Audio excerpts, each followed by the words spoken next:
Hogstye.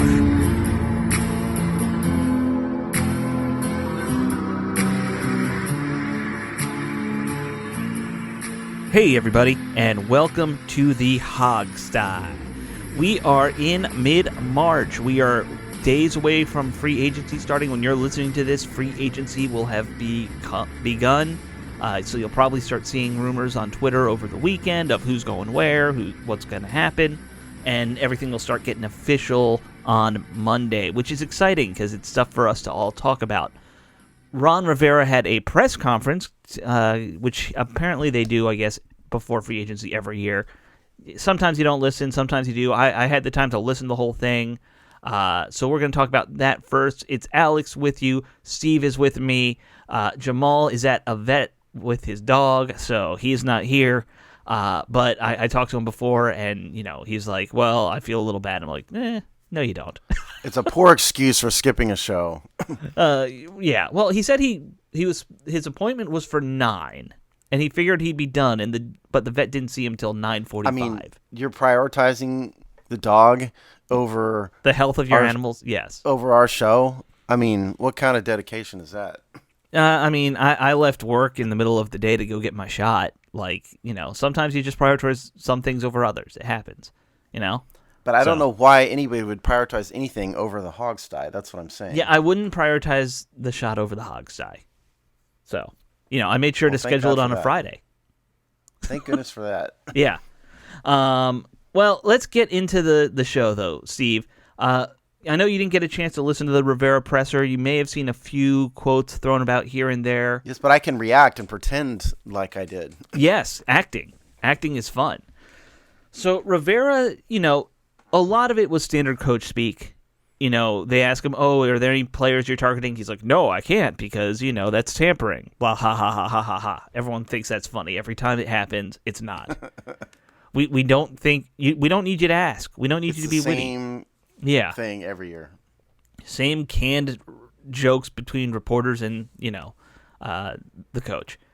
There was a question about, someone tried to get Rivera to say that the team should release the report, which he wasn't going to say. I think even if he feels that way, he probably has been told you can't talk about this. So it's not Rivera's business. I mean, I realize he's the only one the team ever puts out, to the media for questions, which is why they ask him. I don't blame the reporters for asking, but he's never going to answer. I saw this part of it. Yeah. I mean, he's never going to answer that. It's not his job. It's way above his pay grade.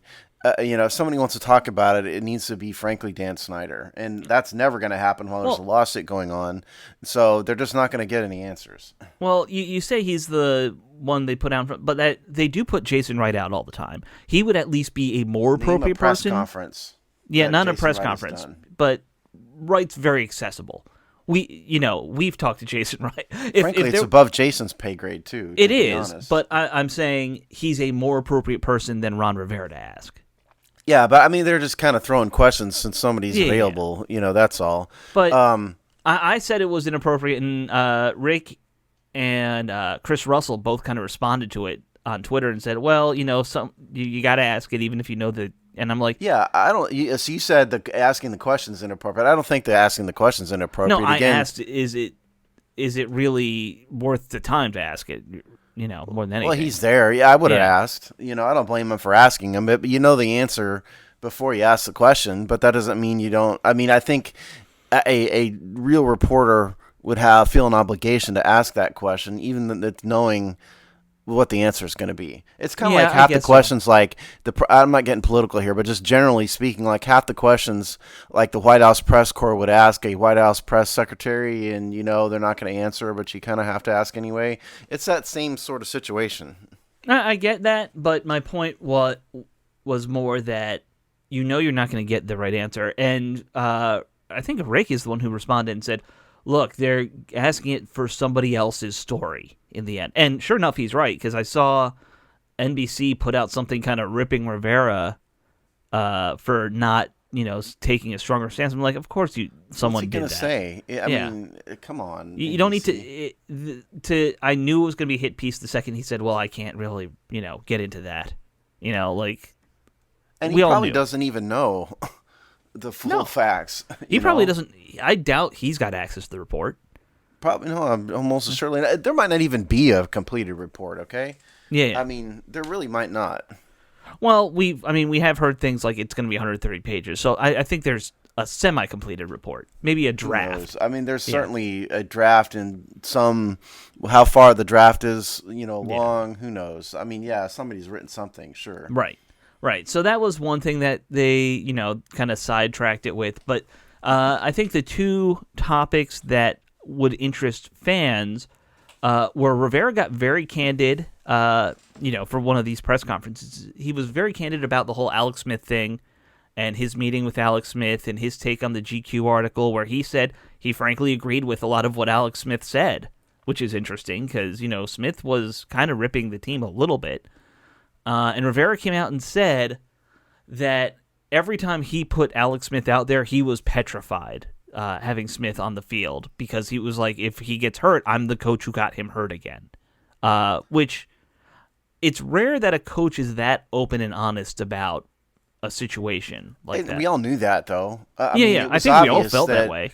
Yeah, it was obvious that Ron didn't want him out there for whatever reason. I also don't think that. I just think that he's just not Ron's guy.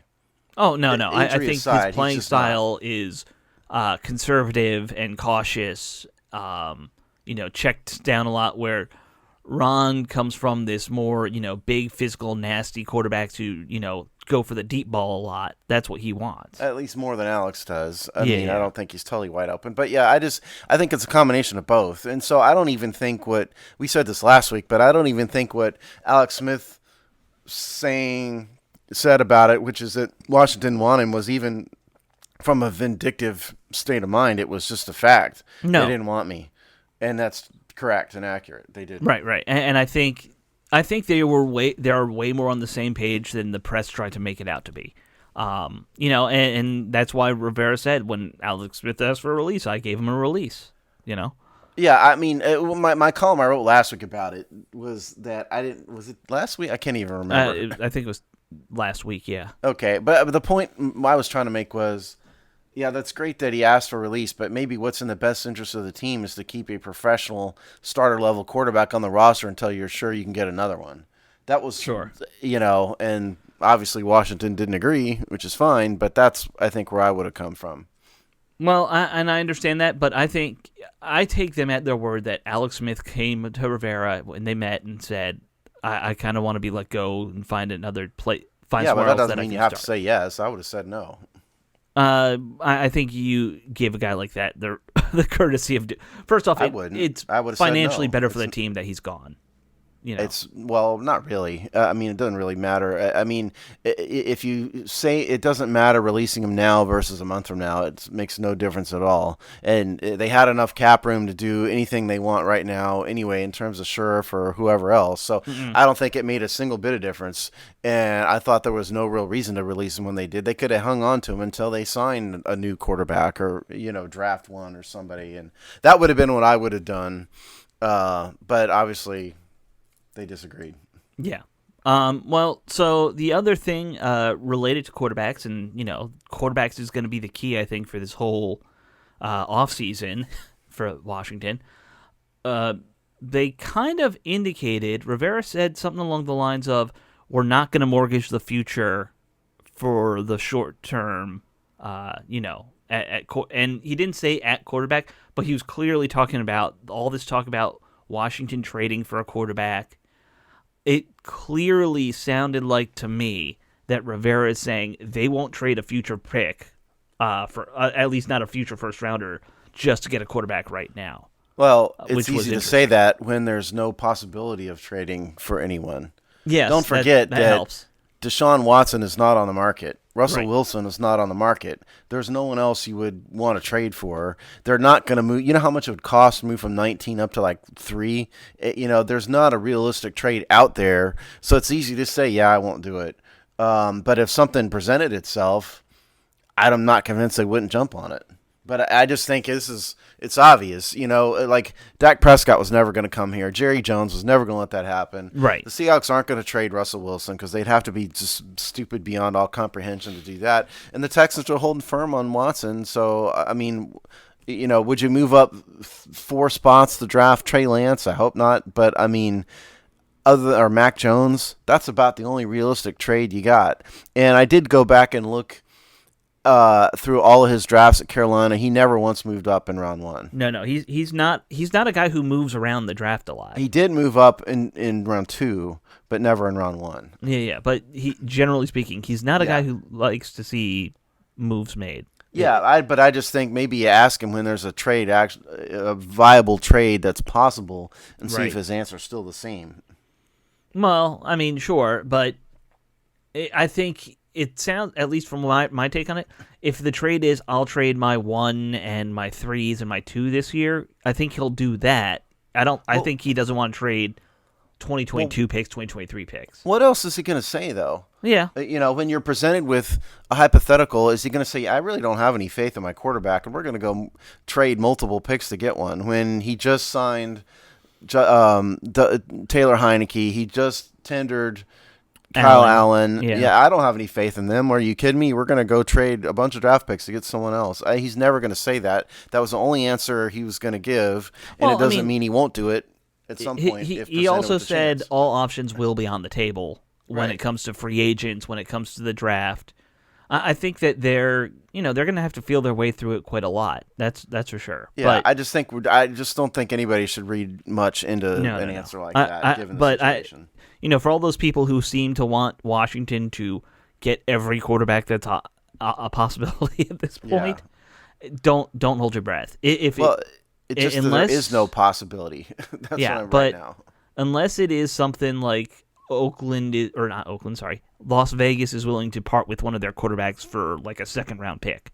I don't see anything happening in the trade market. I think they're going value over big splash this year. I just don't think there's any possibility of a big splash. That's just why he said it. Yeah. Well, of course. I mean, I think you ask the question again, if the Seahawks come out and say, we are trading Russell Wilson, sure, which they haven't so thus far, then let's talk. Then ask him that and see what he says. Because would you pass up the chance to get Russell Wilson?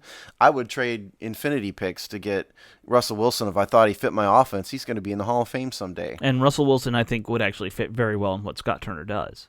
Yeah, right. And so I would trade all the picks to get Russell Wilson because I don't think there's anything more important than a franchise quarterback, and I would trade everything to get that because Washington hadn't had one in 30 years. Right. No, I mean, I agree. If Russell Wilson, and of course Wilson would have to be willing to come here because I think he's one of these no trade clause guys. I mean, that goes without saying. But I mean, the point is, I just think that when there's no possibility on the horizon, he's never going to say, we're going to go trade for a quarterback. Yeah. I just thought that it was an interesting tell to all those fans who are like, well, trade 8 picks for whoever, I think it's meaningless coach speak. Well, I think it's more just tamping down a lot of fan conjecture. We'll have to agree to disagree. Yeah.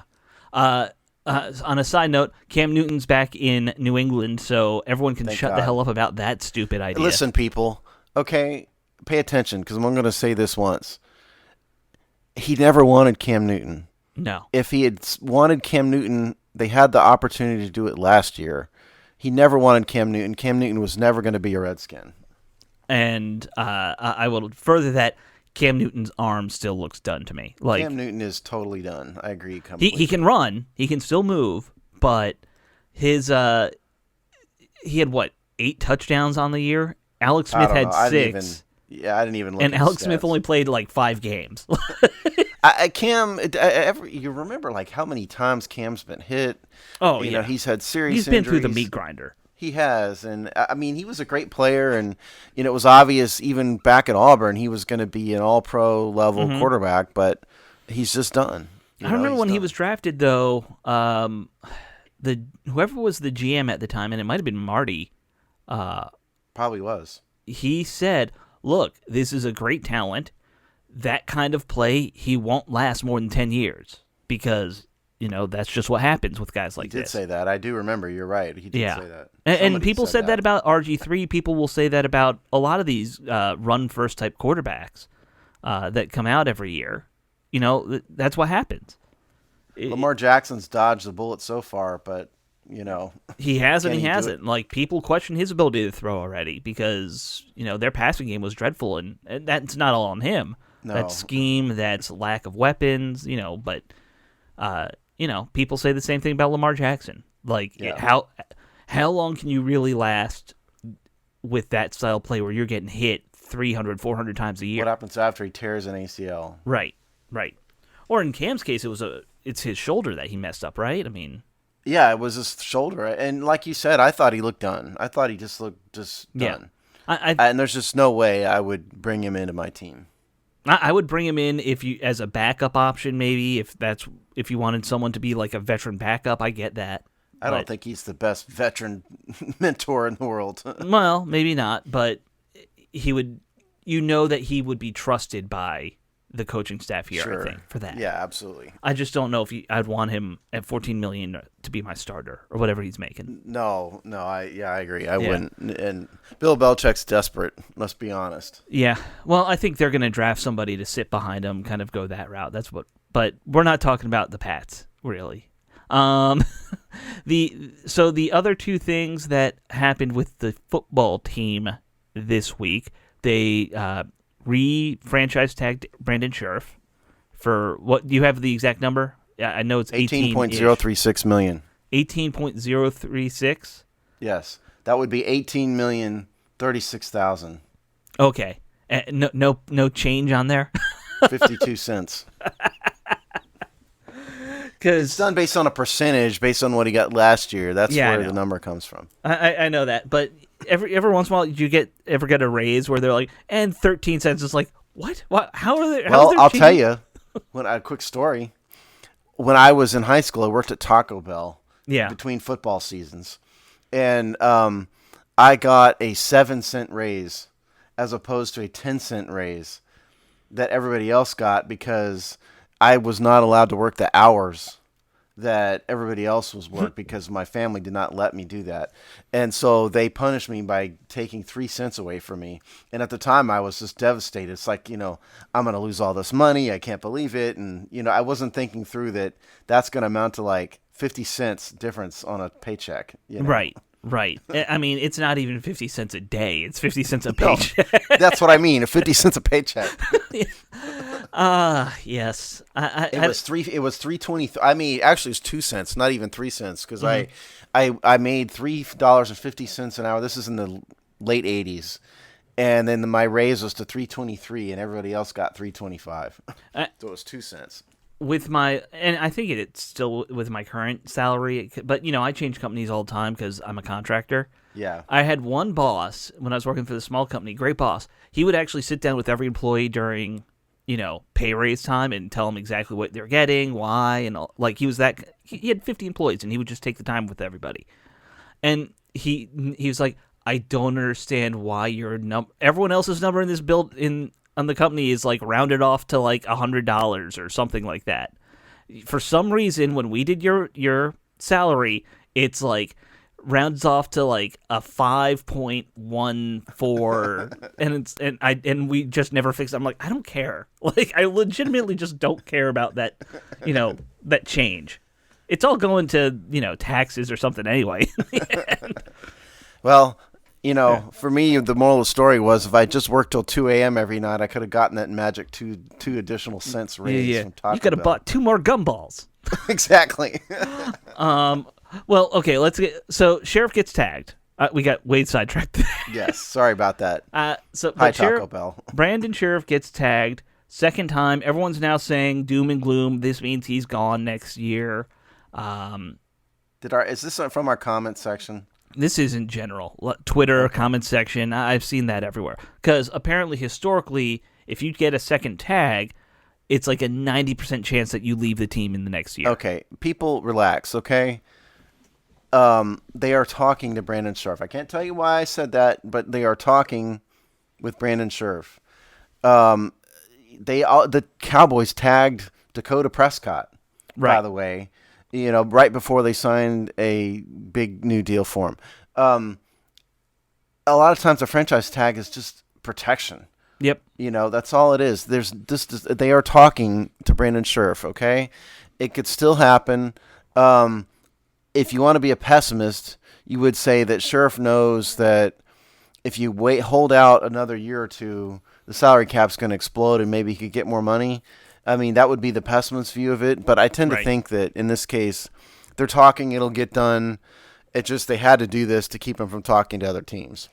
I think that's where we are with it. I think that's where it is too, and I think that the other thing in this that you could be annoyed by this, and I think it's fair to say, well, it does mean that no matter what, you got to probably pay him $18 million this year on whatever contract he's getting, or you've got to make sure that money's in there for him. That he's getting. You might have to get up to that high in average annual value. That doesn't mean that his salary cap's going to hit. It's going to be $18 million. No. It'll have to.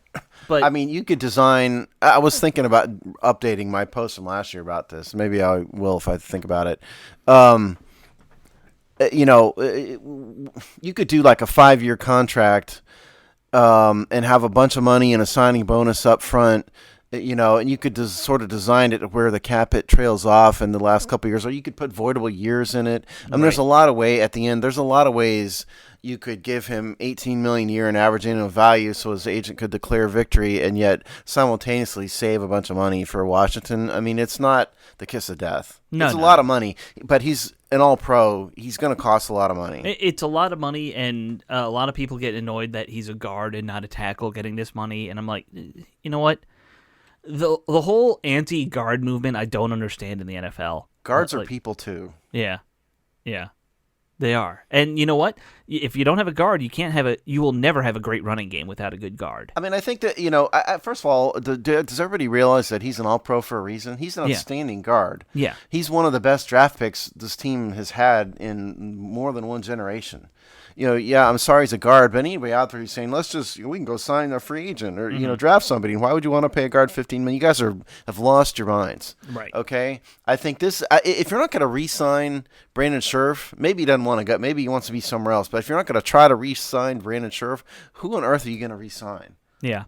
Publicly, seriously. He's always said he wants to play his career here. Yeah, he seems to be an upstanding citizen and no problems. He's never rocked the boat.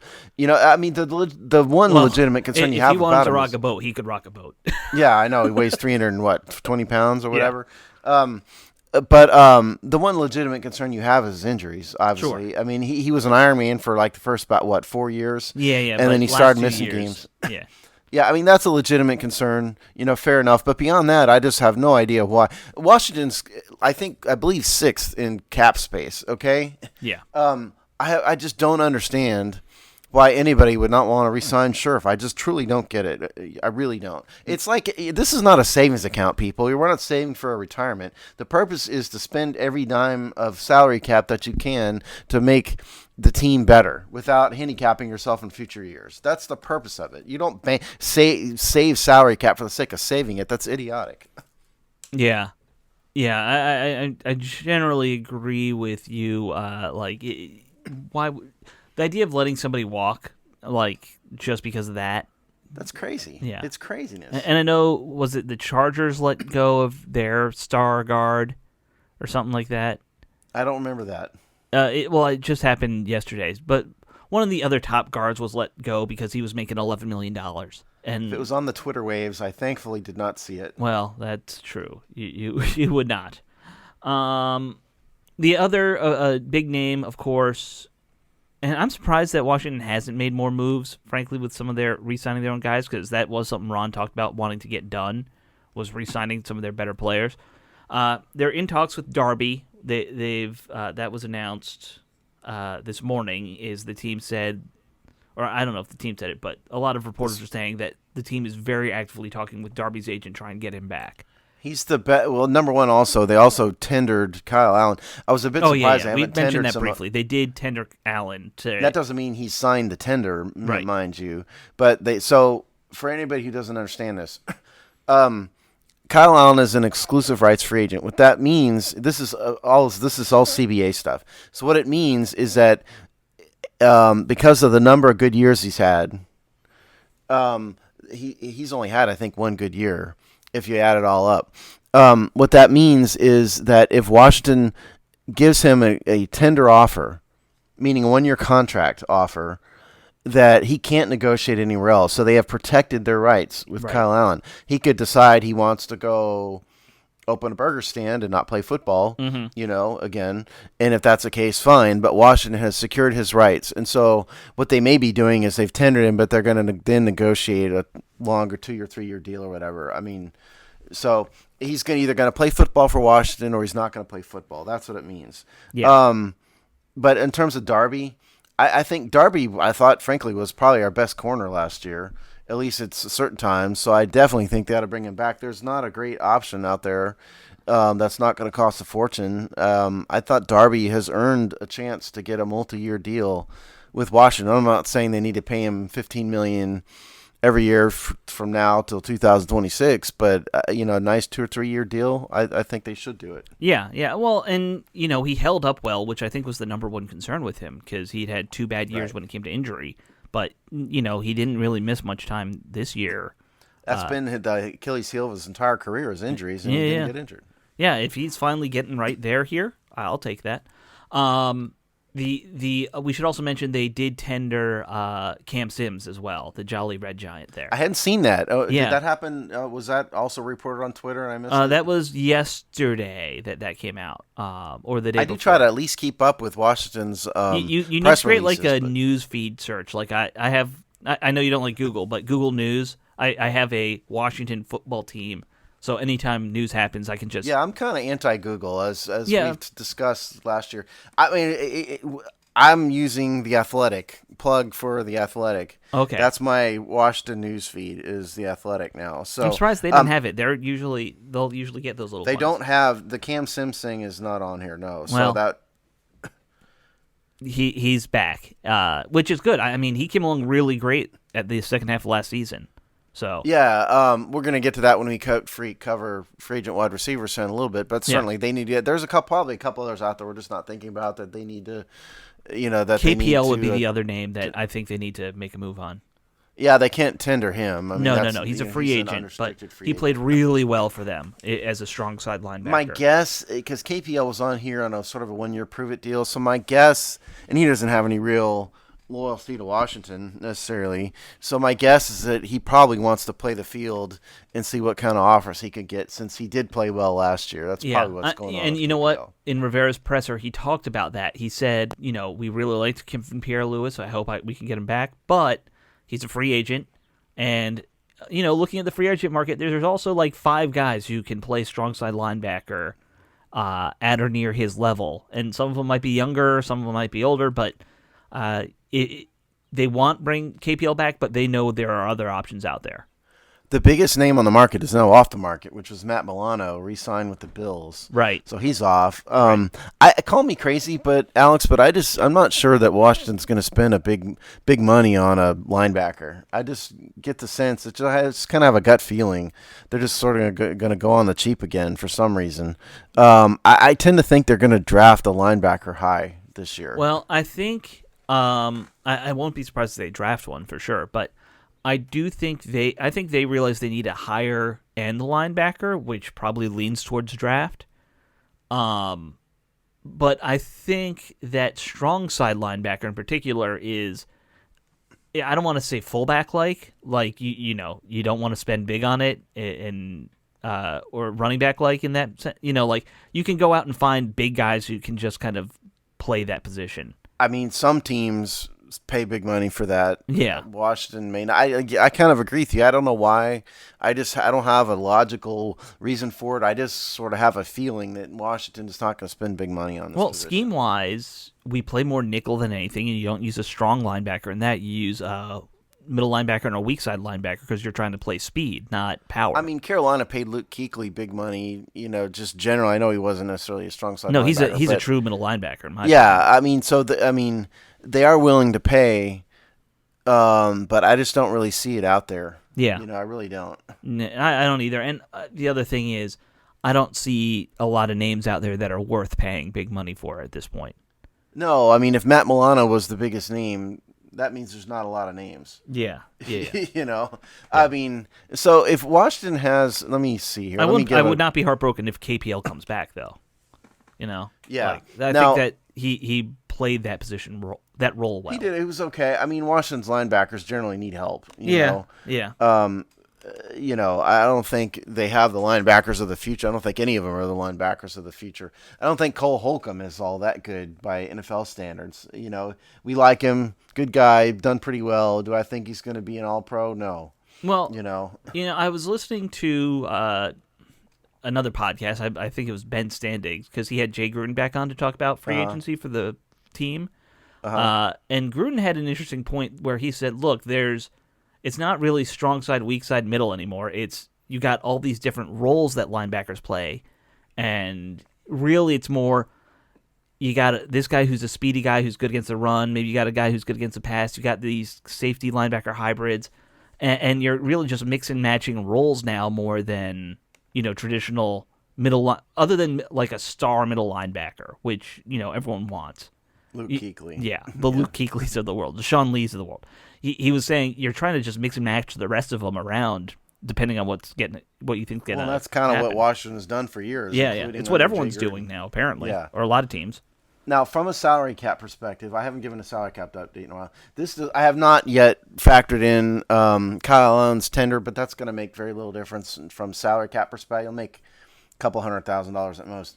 Washington's got a little over $38 million in free space now under the Rule of 51. Okay, that's not, the Rule of 51 is an off-season rule where you only count the top 51 contracts. The purpose of that is so that the team can go up to the 90-man off-season limit and not go over the salary cap. That's why there is the Rule of 51. That does include Brandon Scherf's deal, which is the franchise tag. And so they've got about $38 million to spend, and that's a lot of they've got 66 players on the roster right now. So that's where we are. I think that's more than all but 5 or 6 teams. And so they are in a prime position. By the way, interestingly enough, I saw a salary cap analysis, and had the NFL and the NFLPA not agreed to artificially prop up the salary cap by spreading the hit out over years, the salary cap this year would have been $155 million. Yeah.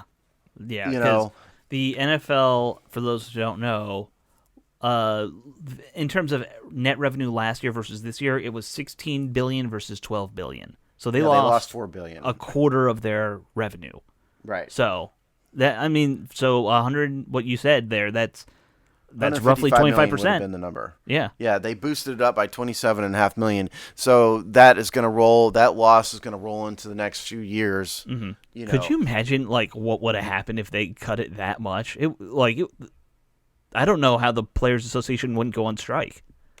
Well, they can't go on strike, and it would have ended up in court, and the court would have busted the strike. Right. So that's what would have happened. They can't go on. They're not allowed to go on strike pursuant to the collective bargaining agreement. So no, that wouldn't have happened. But what would have happened is a whole bunch of players would have gotten cut. Yeah. It would have been bad. Even Washington is right now, they're at about $171 million signed. So that's total, including all 66 players. So they would have had to cut several players to get under that, and they're in, again, a very good cap position. Yeah. Well, or they just wouldn't have tendered Sheriff, and they'd been he might have been a casualty. Yeah, exactly. Right. All right. Well, let's move on and talk about. Okay. We're right about halfway, so we should talk about our 2 things this week, our 2 position groups. We're going to do free agent wide receivers first, because that's infinitely more interesting than the draft position this week, which was interior O-line. Not a high priority for Washington, so that'll come at the end, folks, and it will take us about 5 minutes. We're kind of working our way up to the more interesting draft positions when we run out of free agents topics. Yeah. In case you guys haven't noticed, we started with the boring ones first. Yes, that's what we always do. We do that with both position groups, frankly. Yes. But let's talk about free agent wideouts, because if there's one area that I think everyone agrees they need to make an upgrade, it is the wide receiver position. Steve, you wrote the article, so I'm going to let you take the lead on it. Okay. First of all, I'm glad to hear that they tendered Cam Sims. I hadn't heard that. That's good news for the wide receiver group. He was a starting Z receiver last year. Obviously, the status of the group now is Terry McLaurin, obviously is the big, star number one X receiver. And you got Steven Sims, Isaiah Wright are the slot guys. Pick your poison. Neither one of them are really lighting the world on fire so far. Kelvin Harmon was the injured, competition to Cam Sims. He was drafted in 2019. Right. Antonio Gandy Golden, is another one. And then you've got a bunch of practice squad guys. Emmanuel Hall, Jeff Badet, Tony Brown, Trevor Davis. I think it's safe to say that Washington has one of the least threatening wide receiver groups in the entire NFL. So they do need massive help quickly and a lot of it. But particularly, they need a big upgrade at slot receiver, in my opinion, when you talk about that list. And they really need somebody to take on that role Deshaun Jackson had here for a couple of years, being that speedy guy who can. Well, they need a deep threat. Be a deep threat. They definitely need. Frankly, I think you could play Cam Sims in the slot if you wanted to be. Pretty you well can mix and match guys. I look at Sims and Harmon; they can cover that possession receiver kind of role, and that can play outside, that can play slot. You can move that guy around.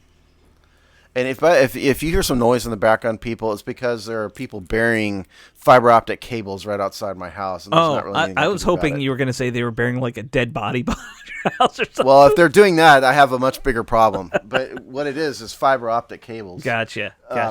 Literally out in my yard. So here's the list. The top couple guys were taken off the list thanks to the franchise tag. Allen Robinson was the number one guy on the market. He's going to be back at the Bears. Chris Godwin was the other one. Tampa Bay tagged him. So what we're left here in terms of the top of the market, number one is Kenny Goliday. 27 years old. He's a big guy, 6'4", 214 pounds. Obviously he's been with the Lions. He's a Pro Bowler. Good speed for a big guy, but not elite speed, I'd say. Right. He's in the 4.5 range. At least he was at the combine. That's all you need. And by the way, if you get away from Deshaun Jackson, most of these speed guys never make it. Like the John Rosses of the world. Yes, that's true. Most of the time, Larry Fitzgerald is downright slow by wide receiver standards. So I don't think it's a kiss of death to have 1.45 speed. It's totally acceptable.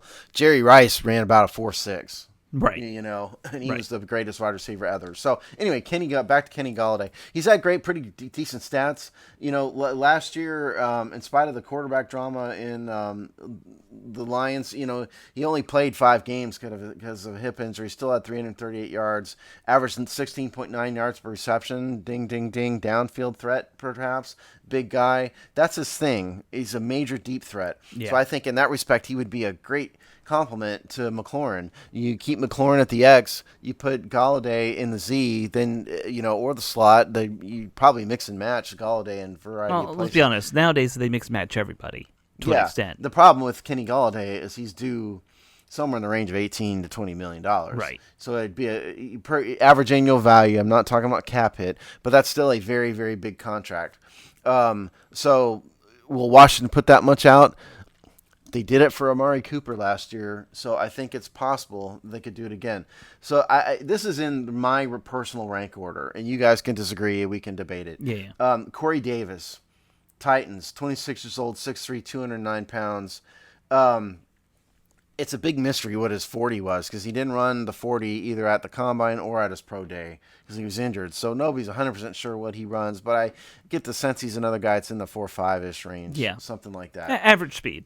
Yeah. Now, the downside to Corey Davis was that 2020, he's a 2017 first-round pick by the Titans. It's probably not a surprise that his contract year was his best year. So I rank him a little bit lower than Goliday for that reason. Did he just improve in time to get a contract? Is he going to slack when he gets a big contract? I think that's probably a fear with Corey Davis.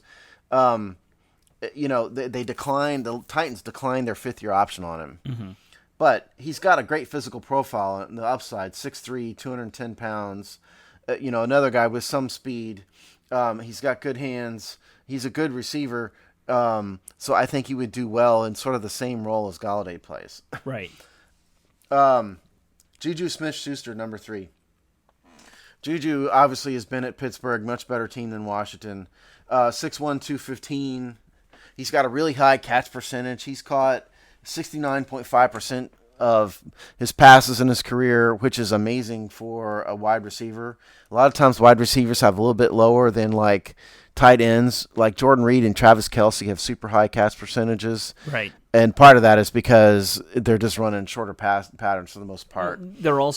They tend to be looking at the quarterback when they make their catch. There's not a lot of over the shoulder stuff for tight ends. Yeah, I mean, and Kelsey's run a little bit more downfield than some others, Yeah. but you guys get my point. Point is, 69.5% is a very good catch percentage. 2018 Pro Bowler. He's been more or less healthy. Played 16 games last year. Had 97 receptions, 831 yards.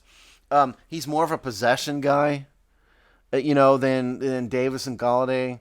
That having been said, Ben Roethlisberger is a broken down shell of himself, so there's no telling what Smith Schuster could do if he had a better quarterback around him.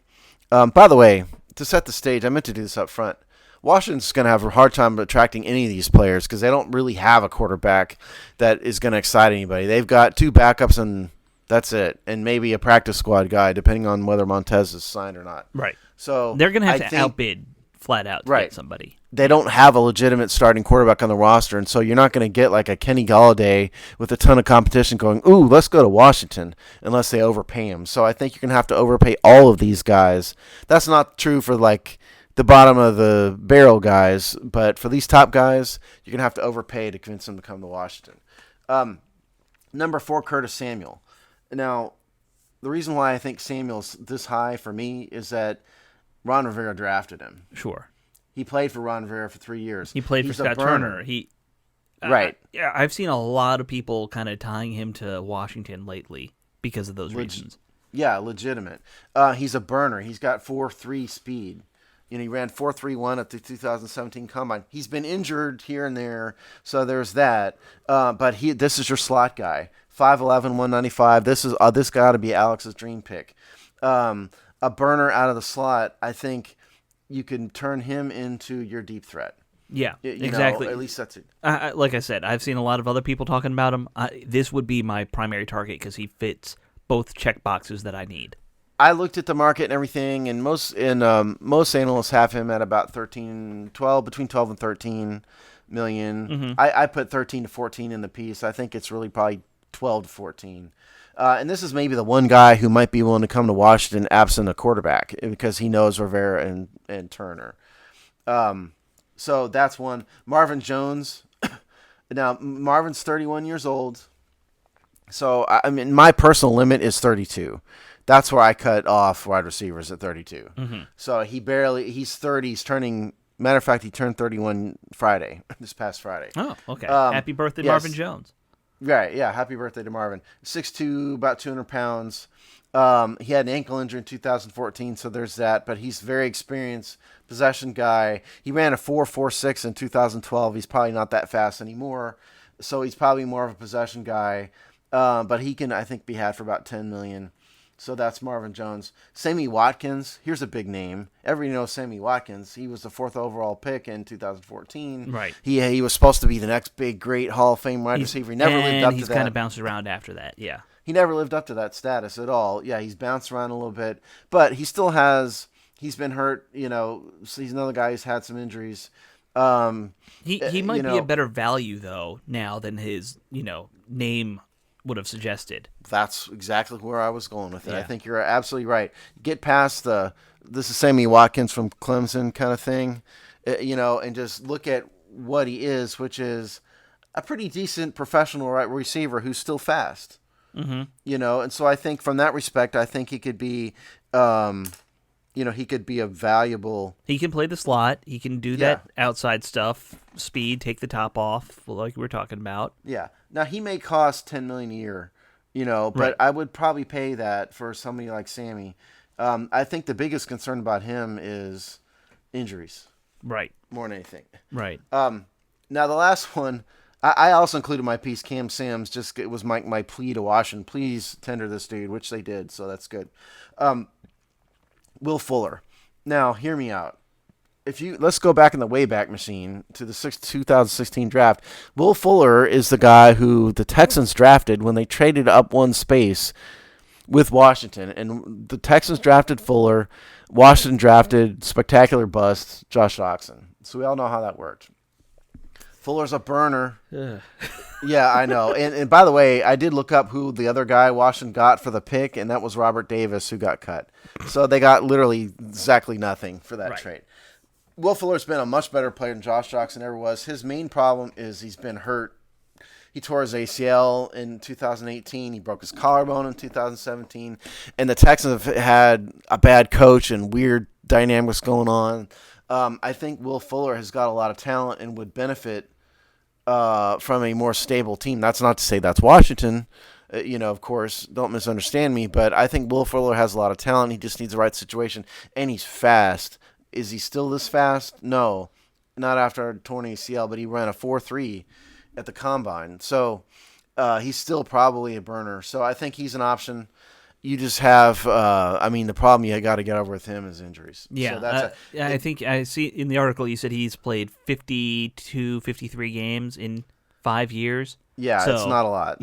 That's missing a third of your, season on average. Yeah, it was 53, and he started 52. Yeah. And just to throw some other names out here, Rashad Higgins, he might be of the sort of second-tier guys. I think he's probably my best of the bunch. Fifth-round pick, but he had a good season. He came in to play once Odell Beckham got injured last year and had a good season, put some decent numbers up. So I think he could be had for a decent contract. You got Nelson Aguilar, John Ross, who I mentioned earlier, very fast. Hasn't done anything. Yeah, fast, can't catch. Problem. Yeah, and then Keelan Cole was the other one. I think no one from Tampa brought him up in his free agent preview. Yeah. I agree that he ought to at least be on the roster. He's been productive, could be had for a low cost. So that's sort of my look at wide receivers. So, Alex, your thoughts? Well, I think, you've kind of ID'd, as you were saying them, the guys who I probably would target, which were, Samuel. He's young. He knows Rivera. So I think the quarterback issue might not be as a big a deal with him because he's played with the two quarterbacks we got. He knows what they have. Now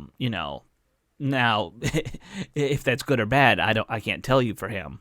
But at least he might have enough respect for Yeah. Rivera and Turner to just trust him. Whereas these other guys will look at it and go, "You got Kyle Allen and Taylor Heineke." No, right, right, and. As much as I hate to say it, you don't want to overspend on a wide receiver because you're going to have to overspend when Terry McLaurin's a free agent in 2 years because you don't want to let him walk. Ron already tried to do that last year. Yeah. But I also think Watkins kind of, like I said, or sorry, not Watkins, Samuel and Watkins too, because Watkins is the other guy I would target. These guys fit what I think this team lacks. People think I'm crazy. I trust Cam Sims to take on that possession role at this point, and Harmon as a backfill for that. I trust Terry to be the number one guy. Put him anywhere on the field, he'll be fine. We need a slot guy, and we need speed. We don't have either of those things. I love Isaiah Wright as a punt returner. Don't necessarily want him to be our starting slot receiver. I think Steve Sims is kind of done. I think something's wrong with him. He was dropping too many balls. I don't know what's going on in his head. But you take away those possessions just from those two, and you have a number two receivers targets for the year. So yeah, I put that in a column a while ago. If you add their numbers together, they're about they're at 70 catches, 500 yards if you put them together, something like that. I just don't think that Kenny Goliday is going to want to come to Washington. No. He's going to be too much in demand. Same with Corey Davis. Those guys, Smith Schuster, there's no way Juju is going to come to Washington. I don't think. Juju Smith-Schuster wants to get paid. That's the vibe I get. Yeah, and I'm okay with them paying money. They've got the cap space. Right. I'm all in favor of paying for the right player. When you have the space to do it, they do have it. You might as well. I just don't think that these players are going to want to come to Washington, at least not for being dramatically overpaid. And, nobody wants to be inefficient with contracts. So no. I do kind of think that, Curtis Samuel is probably ought to be the number one target. I'm fine with Marvin Jones on like a 2-year deal or something. Well, and there is some sense to that because if you get a veteran guy on a 2-year deal, he expires right when you do want to pay Terry McLaurin, so you're not overlapping cap hits. I do agree with you on Cam Sims. Mm-hmm. I think he's been. I think like Alabama chronically misused him. Sure. Underused him, and they were saddled with Jalen Hurts, who just back then wasn't a good quarterback. I'm not sure he's any better now, but that's another story for another podcast, maybe for the Eagles podcast. But I think Cam Sims can do it. I really do. So I agree with you. I think he's a good player to stick in there. Kelvin Harmon, I mean, he's been injured and he hadn't played much. I don't know. But I liked him. He and Cam Sims are the similar big, over the middle guys who you can use. As to whether Kelvin Harmon can play, I mean, we'll see. Right. I tend to think he can. And then don't forget about Gandy Golden. I think he's going to take some time to ingratiate himself with that's the wrong word, to get used to playing at the NFL level. Right.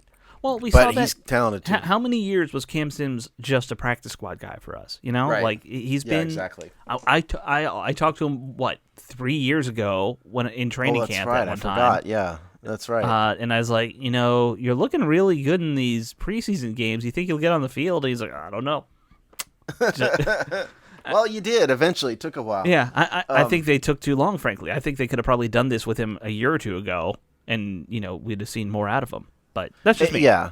Yeah, no, I agree. But if Washington either doesn't want to do the big names, Samuel or Watkins, or maybe Marvin Jones, and you want to go on the cheap, I do think Rashad Higgins is probably the guy. Yeah, to get after that. That's an interesting one because I feel like it's very under the radar with somebody like Higgins. Yes, clearly is.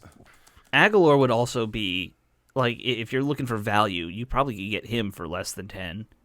So, Oh yeah, I think so. But yeah, he's a number 3. He if you bring him in, you are saying that Sims is your guy as the number 2. I think. Yeah, I mean, I don't think Nelson is going to blow anybody away. No. But it would be quality depth. That would be, I think, the difference. Yeah. So that's wide receivers. Yeah. That's the preview of wide receivers for you. I think it's very likely that Washington's going to sign somebody. I just don't accept that they're going to go into the season with this group of players all by itself. They need somebody.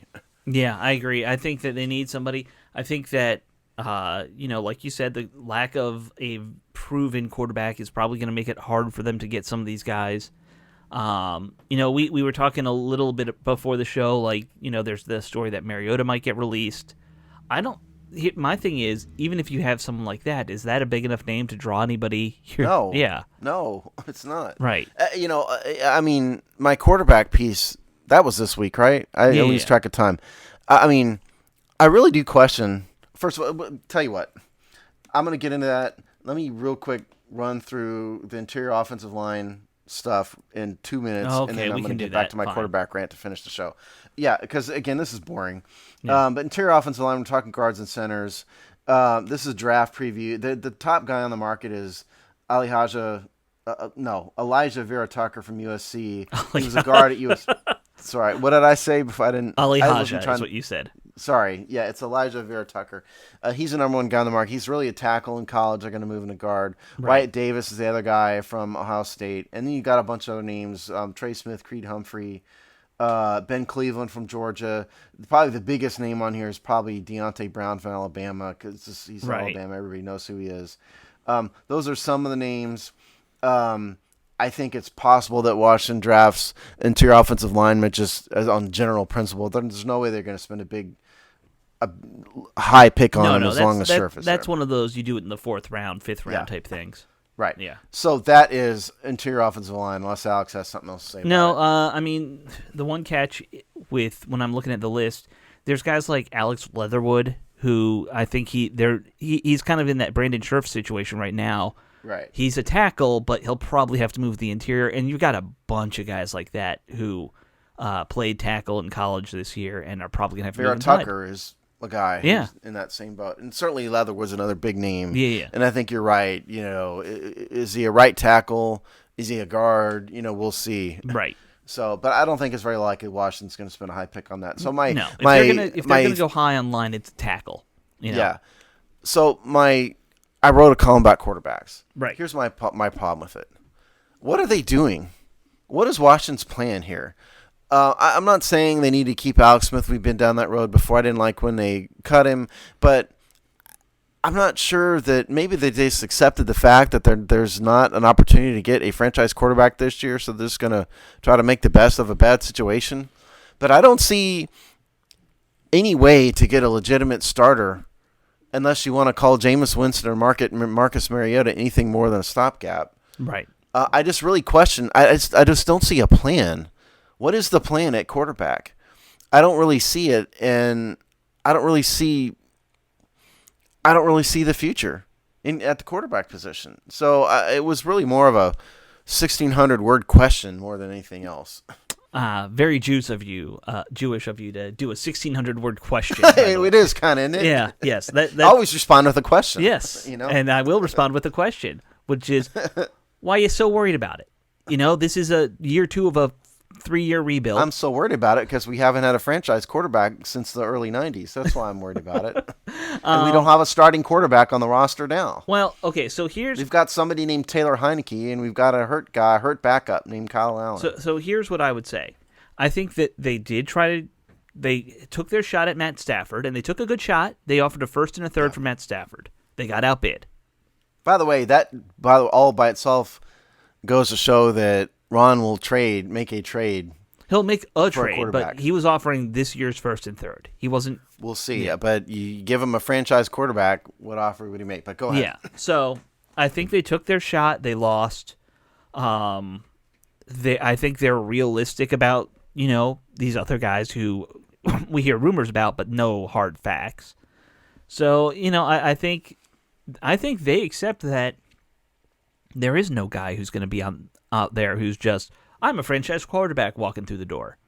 They have to get either really lucky in the draft, which means someone like Lance or, Trask. They have to like them, obviously, but if someone they like falls, they'll take them, but they don't have the capital to trade up, like you said earlier in the show.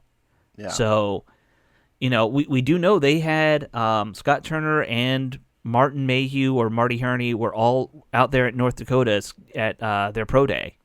They're scouting these guys, looking to see who they could use. But I do not understand the fascination with Trey Lance at all.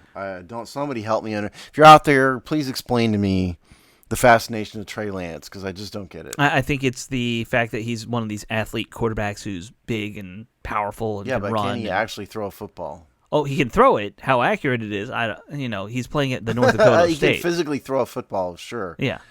I don't get it. I don't see Trey Lance as a first-round prospect. I really don't. I understand a lot of people don't, especially because he didn't play this year.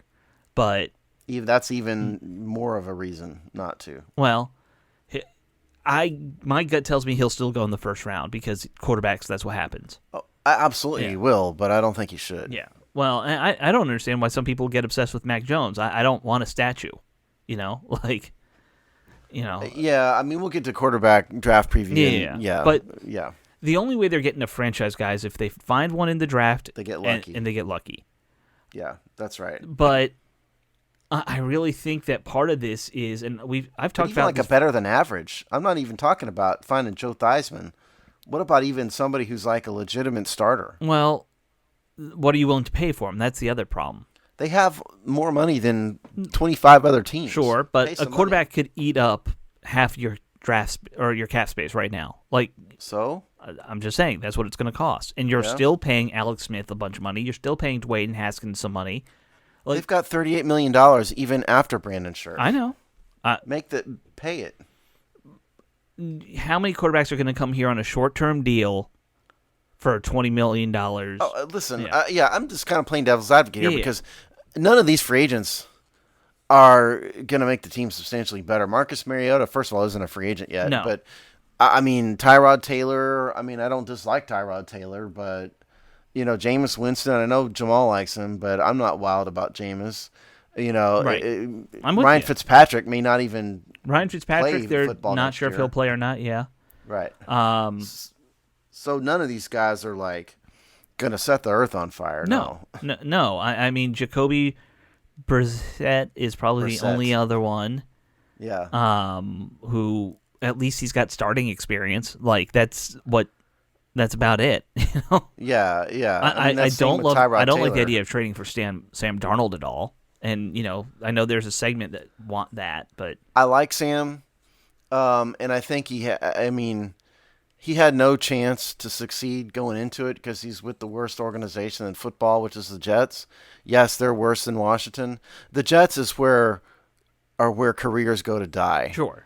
I understand that. And so I think we all understand that. And so I do think Sam has talent.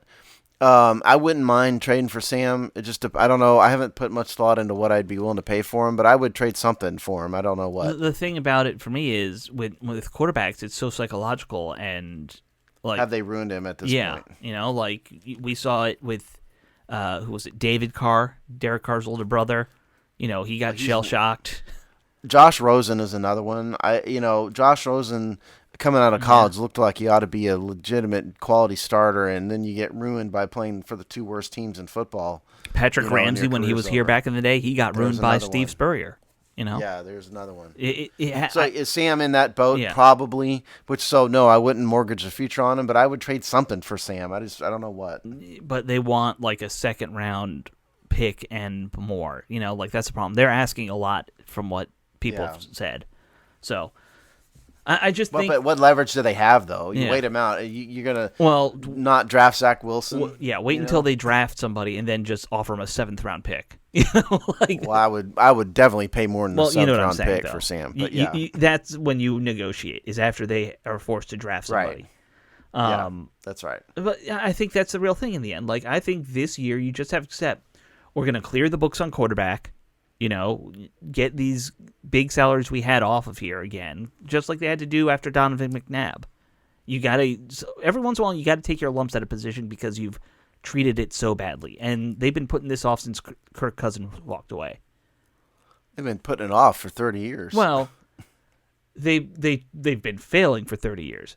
I would say that only the Cleveland Browns have been worse at quarterback than Washington dating back a whole generation. Now they've got Baker. Right. So we'll see. But I'm still not convinced about Baker Mayfield either. But he's at least been name a team serviceable this year. Off the top, he is. I can't name a team off the top of my head that has been as bad as Washington at quarterback on sort of an overall basis. Well, and the thing is, when we finally do find decent ones, they don't stay. We screwed up the Kirk Cousins thing there. Jason Campbell, below average, but, functional. He was a serviceable starter, and sadly, he's been the best that Washington has drafted in forever. Well, I would put Kirk over him, but who was the kid who went to Kansas City and Washington had drafted in the 90s? Green. Yeah, thank you, Trent Green. I mean, that's another one they let go. But Washington has been maybe the worst in the NFL. Even the Jets have found some good ones. They've just screwed them up. Right. Who's the one who tore his rotator cuff? Pennington. Chad Pennington had talent. Yeah. He got ruined by injuries. But the Jets may be the other one that's in the Jets and the Browns, but Washington's just been atrocious. They have, and I think. But like I said, I think they're probably going to have to look at this as reset. If you stink this year, then you're going to get a good one next year in the draft, hopefully. I think that's kind of where they're at, and just build the rest of the roster. There's 50 other guys you got to take care of.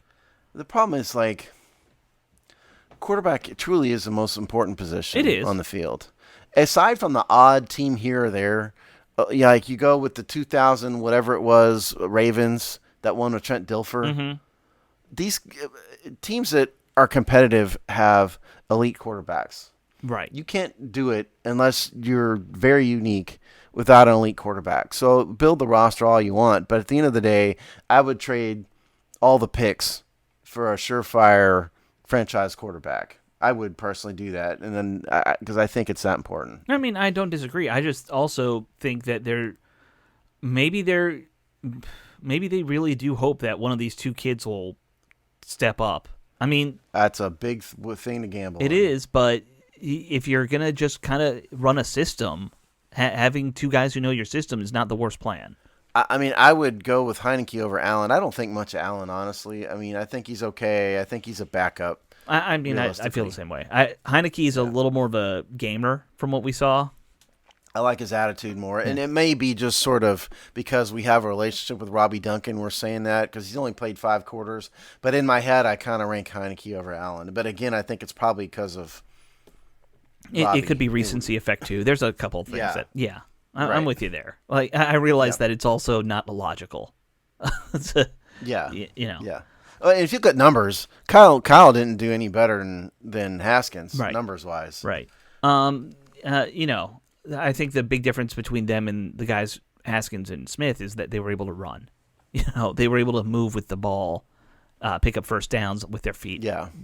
If I had to start somebody right now, assuming Kyle's going to sign his tender, I would put Heineke at number 1.